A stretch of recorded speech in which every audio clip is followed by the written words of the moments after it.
Hello, folks. Welcome to yet another edition of the Kumbi Jiku Show. This is the GK Sports India YouTube channel. I'm K. Srinath to discuss the game that is going to happen tomorrow at Visakhapatnam. All important game for India, wherein I think they would be really looking at a opposition of some strength. India plays the Proteas, the South Africans, at Vizag. To discuss more on this with me is my good old friend Krishnan. Krishnan, how you been and how you been following this World Cup 2025 that's happening in India and Sri Lanka? Thank you, Sri. Hello, and yes, been following, though not as closely as this. Yes, there have been some good results. In fact, on Wednesday in Colombo, Australia were in a spot before they bounced back through the century from their opening bat, Beth Mooney, and having Pakistan in trouble. So that was something of some interest because it was multiple champions Australia against Pakistan. So that was some interest, but otherwise it has been going along expected terms. So yeah, it's quite interesting. Guwahati, where India won their first match, it was a slow scoring in the second game, but then there have been some interesting results. So that's been keeping me occupied.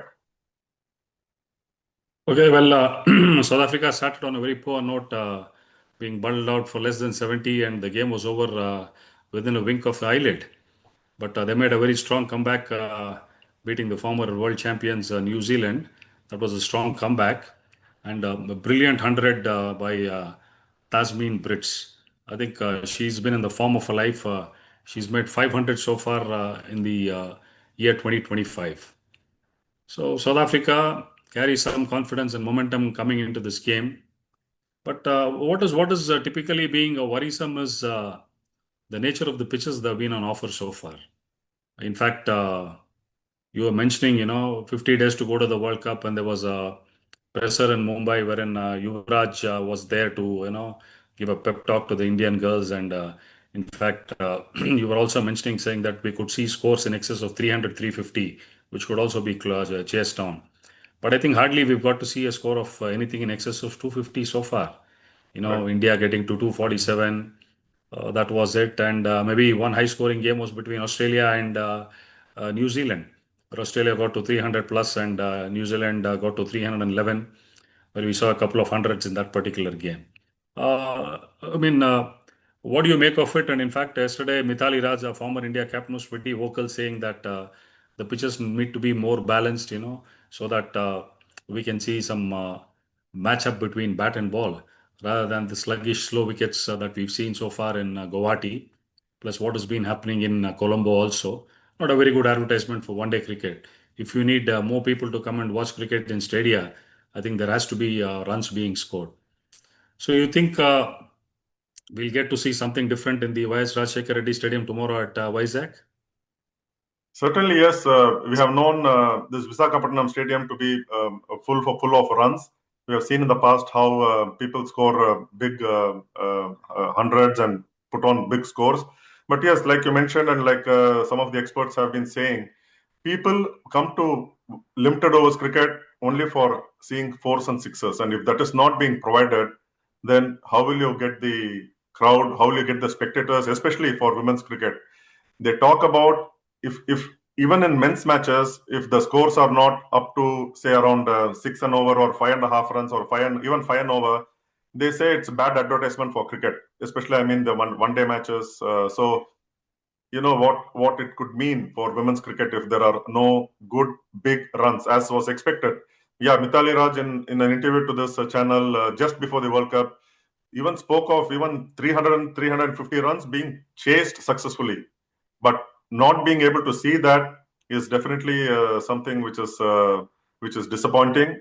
But hopefully, it starts with this match on Thursday between India and South Africa, and probably can see some high scoring ones. But then we are going to play on the same four venues and in Colombo all those matches. So the usage of the pitches and the repairs, all those kind of things could dent the run flow and not see so many runs like expected in the region of 300, 350. But still, a good contest between bat and ball, irrespective of whatever the score, it should attract cricket spectators. So that's what I believe in. Even we have seen some low scoring ones being contested very well, being nail betting ones. But then generally in limited overs, 50 overs especially, you would like to see sixes and fours being hit and big scores being posted. Absolutely. So coming to this game tomorrow at Vizag, India is coming in tails up with two wins out of the two games they've played. Yes, of course, against certainly not opposition of such big repertoire. They played Sri Lanka, they played Pakistan in Colombo, and they had two victories.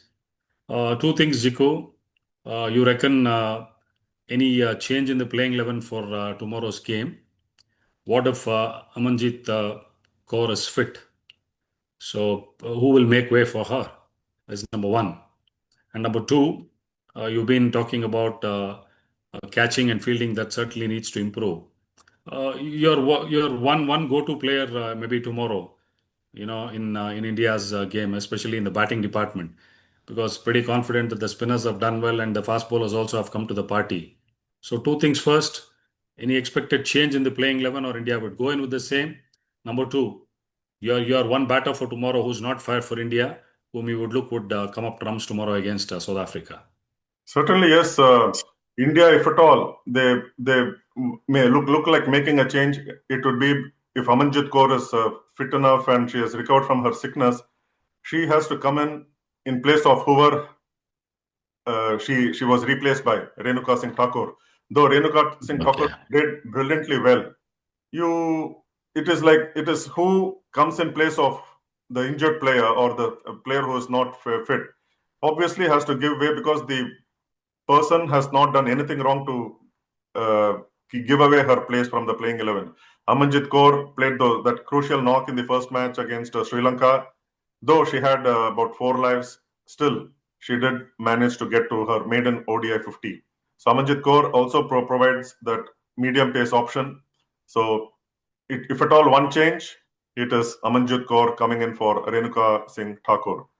And my Fair enough. goal In such tournaments, we always discuss about horses for courses, wherein what the situation demands is what is important. Because she's also stuck some purple patch in the first game she played, bowled reasonably well, seam up, and got a very important half century to put India in the driver's seat. Now, most of the batters have got to start. It's not just that, they have looked rusty. In fact, in the second game, we saw most of them get to, 20s and, Yes. a couple of 30s also. So for you, whom do you look like, who looked that good and did not kick on in the previous two games? And you reckon could be the key tomorrow for India's, in case India bats first to get to a big score? Who's your money on tomorrow? I'll certainly back Smriti Mandhana to score a century tomorrow. Not even a 50, but go big beyond that because she is capable of. And her recent form just before the World Cup, she has been playing like a batter possessed, scoring hundreds like anything, scoring big hundreds. And she is just too good a player to miss out continuously. Two matches, yes, first match, 8 runs. Second match, she got start, but then throw it away. So expect her to come good. I'm sure she would have worked on her whatever limitations or whatever needs to be done and not throw away her wicket, especially in the power play, because she is such a good player who can take away the game. And we expect her, when she scores big, India should be on course to at least 300, if not 350. And this is, mind you, if India is batting first. Batting second, hope Smriti Mandhana aces the run chase for India and India comfortably wins with her being the key batter. So my money tomorrow, rather on Thursday, is going to be on Smriti Mandhana to come good. Absolutely. I think, you mentioned that Smriti, she's too good a player to, have that sort of run wherein she doesn't fire on a regular basis. Also because the captain herself, could be, her swan song in this World Cup. She's not getting younger by the day. And certainly, she would also look to strike some good form and big runs. Also, Jimmy, Coming to South Africa, certainly, India is going to run into an opponent who's looked in good form. They ran into good form last game. As I mentioned, Tasmin Brits, she's looked in outstanding form. India will have to, come up trumps to counter her. Of course, Laura Woolward, the experienced opening batter. Annika Bosch is one more. And of course, Marizan Cap, the all-rounder, one of the, senior most cricketers in South Africa. Would be her last World Cup because she's, on her last legs now. Plus, maybe, Klo Tyrone, the left-arm spinner, who did really well in the previous game. I think spin would be something that India wouldn't be troubled by. But certainly on paper, the South Africa team really looks a good unit. And mind you, they have come off with a victory under the belt in the previous game. Uh, we all hope that there's a good contest wherein we can see some runs being scored. And South Africa always has been an exciting team to play. They are very agile on the field. So tomorrow's the game between India and South Africa, I think my take is India have hold the upper hand with the sort of momentum they have. The previous record against South Africa is also pretty good for them. So your you know, take on the game, Jiku? Who do you think holds the edge?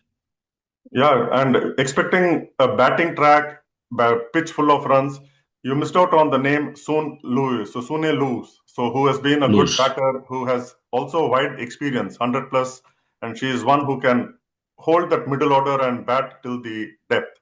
So watch out for her. And yes, South Africa batting is pretty experienced. Expect them to come good against the Indian bowlers, mix of spin and medium pace, and they can also tackle the spin. And they have had some recent taste of the Indian bowlers, though they did not win those matches in the Tri Series in April in Sri Lanka. The record between the two teams, India hold the edge. India are favorites to win in Vizag on Thursday.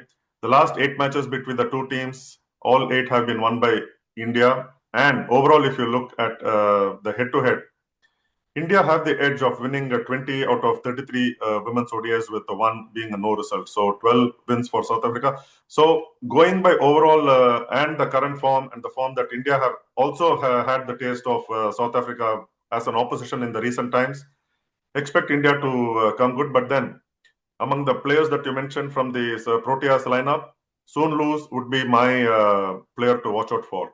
She has not come good. She has not fired in this World Cup. But like Smriti Mandana, expect her to do some bulk of scoring for South Africa on Thursday. I think numbers are always there to be discussed on. This is a World Cup, and history would be history. Nobody would want to dwell upon what has happened in the past. So overall, I think we look forward to an exciting contest, a good game between bat and ball, and both of us believe that India holds the edge and they should come through good. Well, viewers, will catch up on the other side once the game between India and South Africa is done and dusted. Let's all hope for an exciting game of cricket, and there's a quality cricket pitch that's provided for the game wherein we can see some runs being scored. Till we meet again, stay safe, take care, and goodbye. Thank you, Jiku, for your wonderful insights as always. Thank you, Sri. Thank you, viewers. See you again soon. Bye.